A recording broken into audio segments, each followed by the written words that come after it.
our marketing offices.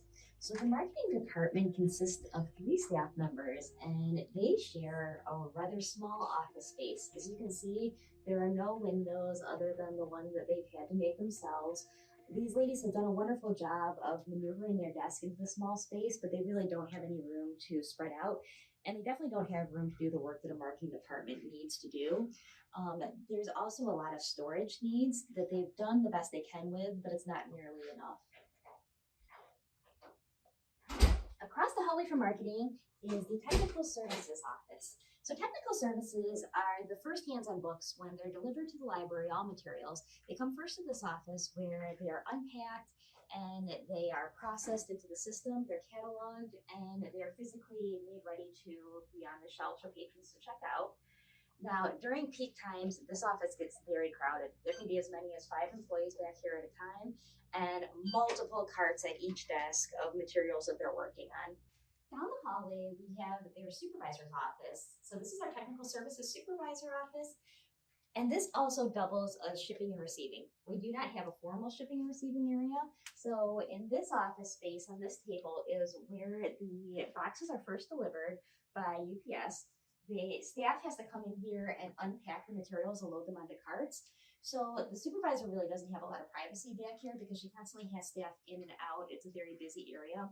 Another thing to note about this area is it has some of the worst temperature control of the whole building. It can get as warm as 90 degrees in here because there's no shade by those windows. So it's a very uncomfortable space for the staff to work in. Right now, we're in the back hallway at the staff area. But something I want to note is that the public does sometimes have to access this area. We have a lot of ADA issues at this library because it was built at a different time. And one of them was that the elevator to get downstairs to the book sale on the weekend is only available through these back staff offices. So we actually have to lead the public back through here to take the elevator to get downstairs if they need it.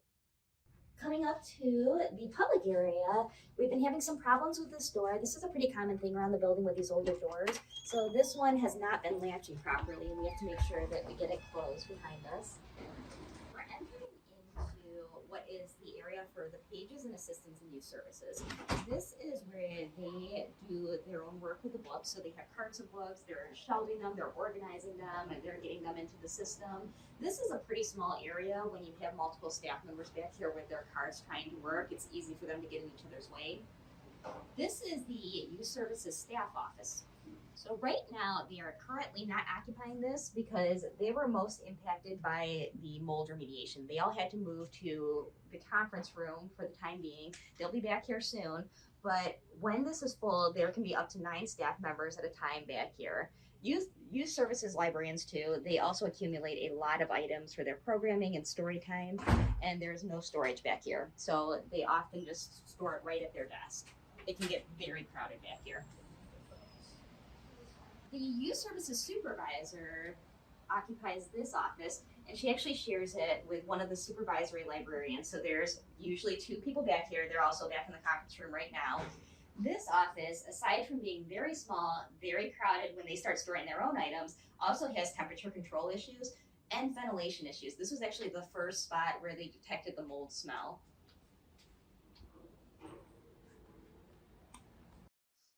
Right now, we're in our youth department, which is actually the original library when it was built in 1971. And you can see some of the features that look a little odd now make sense when you consider that this was the library building. Just the long rectangular layout of it, the airlock doors that were the main entrance, the restrooms, just the single restrooms. And our play area, we made sure to film when there weren't kids here just for their privacy, but you have to imagine this area after story time when there's 30 children and their caregivers all crammed into this space. Our youth librarians do a fantastic job of making this a fun and popular area for the kids. However, the space was never intended to be a children's play area, and I think that really shows. Over here is one of 2 sets of restrooms we have. Now, these are the kids' restrooms, so we have the girls' and the boys' room. There are no family restrooms available in this library. Also, the boys' restroom, we're not able to fit a changing table into, which makes it difficult for dads. One of the 2 ways to get down to the Friends Bookshop on the weekend is the stairway, which is actually located in the youth services department.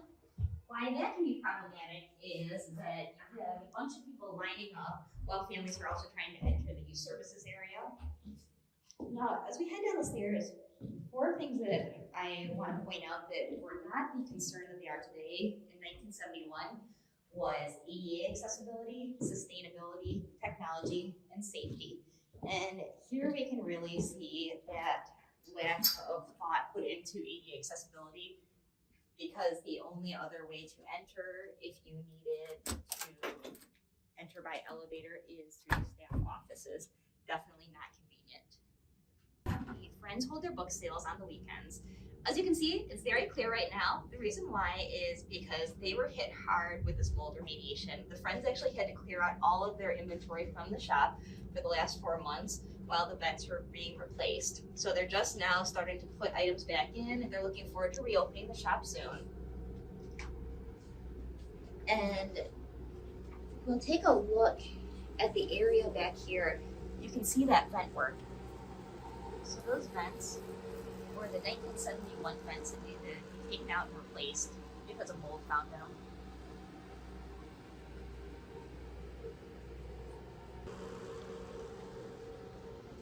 Just heading back out, here is the elevator. So as you can see, if somebody does need to use the elevator, they have to make sure that they're asking a staff member or volunteer. The elevator will transport them to the staff area, where then they'll have to be let out and back into the public area.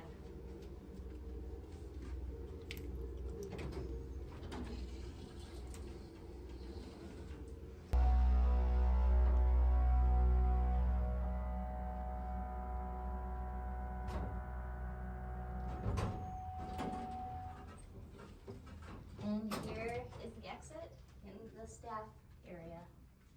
We are heading through our cafe right now. So this is heading into the public area.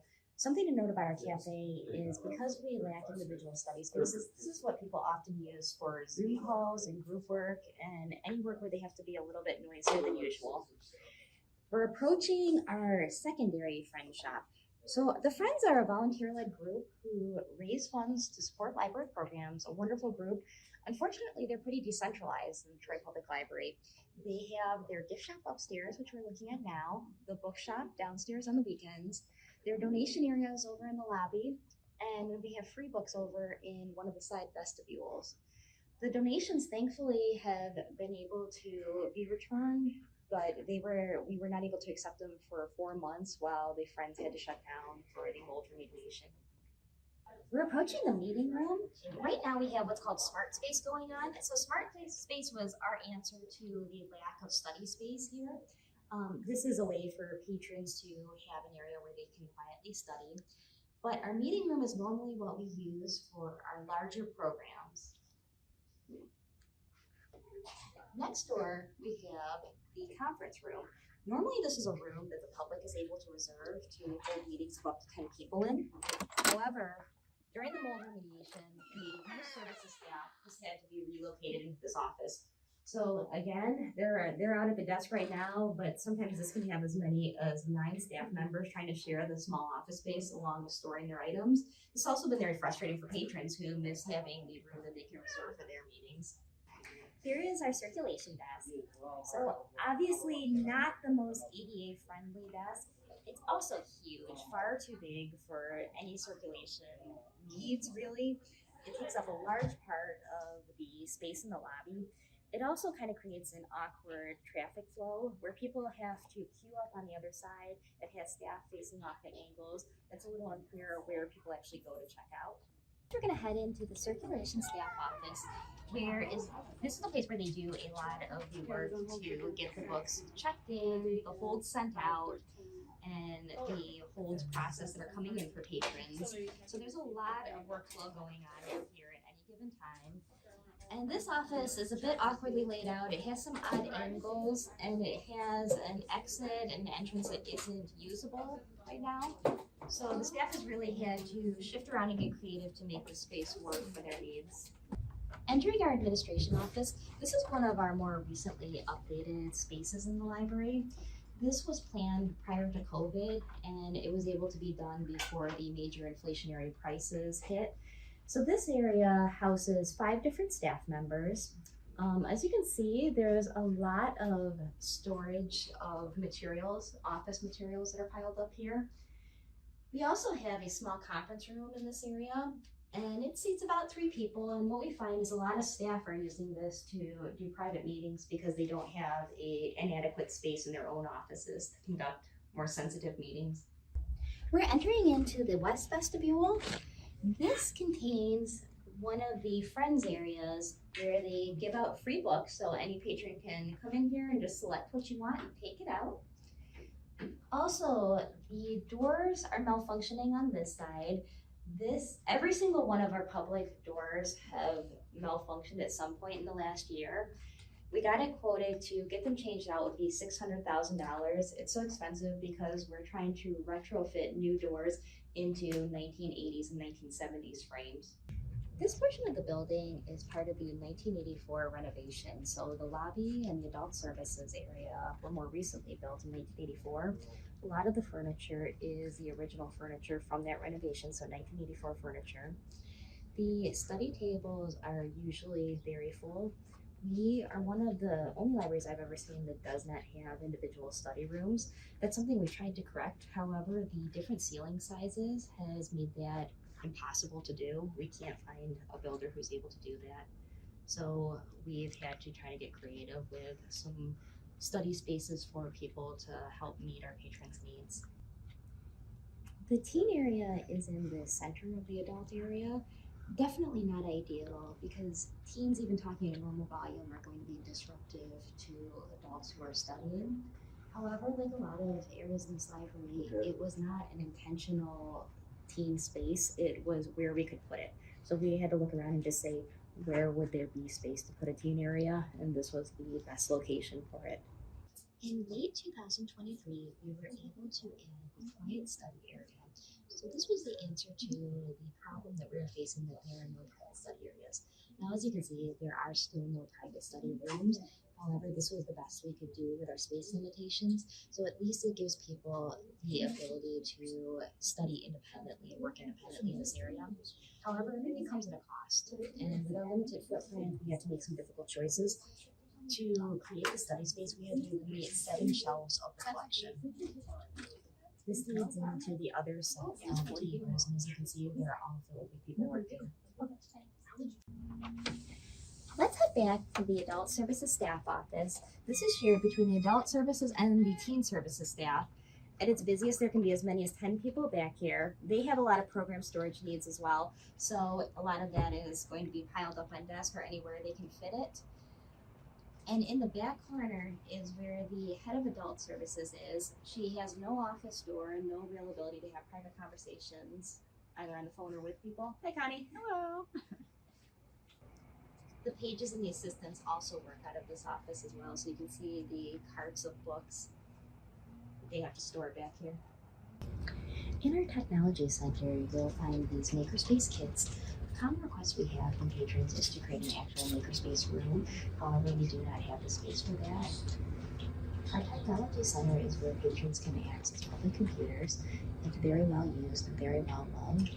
However, we did have to cut it in half recently to make room for staff offices. That's one of those difficult trade-offs we had. There's also a small office over on the side here, which is about the size of a closet, where we house the electronic equipment we need to store, but it also doubles as a space for any patrons or staff who need a room for prayer or for breastfeeding. We hope you enjoyed this tour today. I hope it was enlightening to see some of the behind-the-scenes spaces that the public doesn't often get to view.